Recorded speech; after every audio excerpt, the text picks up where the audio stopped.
When people look at it, it looks crazy. That's a very natural thing. Sometimes when we look at it, it looks crazy. It is the result of reasoned engineering thought, but it still looks crazy. From the top of the atmosphere down to the surface, it takes us 7 minutes. It takes 14 minutes or so for the signal from the spacecraft to make it to Earth. That's how far Mars is away from us. So when we first get word that we've touched the top of the atmosphere, the vehicle has been alive or dead on the surface for at least 7 minutes.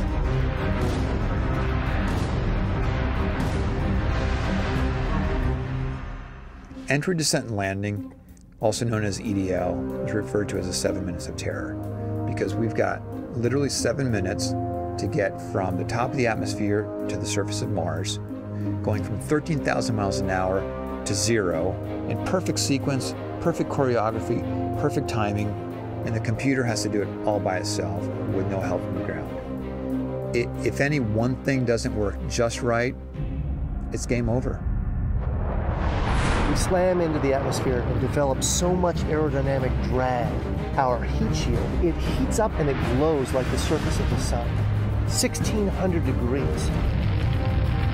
During entry, the vehicle is not only slowing down violently through the atmosphere, but also we are guiding it like an airplane to be able to land in a very narrow, constrained space. This is one of the biggest challenges that we're facing, and one that we had never attempted on Mars. Mars is actually really hard to slow down because it has just enough atmosphere that you have to deal with it. Otherwise, it will destroy your spacecraft. On the other hand, it doesn't have enough atmosphere to finish the job. We're still going about 1,000 miles an hour. So at that point, we use a parachute.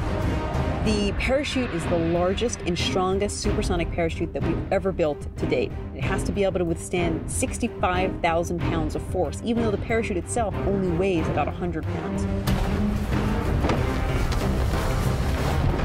When it opens up that fast, it's a neck-snapping 9 Gs. At that point, we have to get that heat shield off. It's like a big lens cap blocking our view of the ground to the radar. The radar has to take just the right altitude and velocity measurements at just the right time, or the rest of the landing sequence won't work.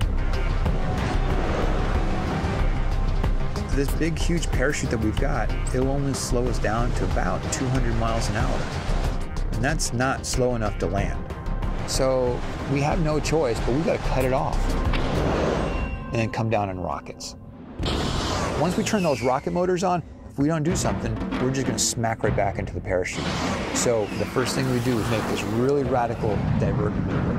We fly off to the side.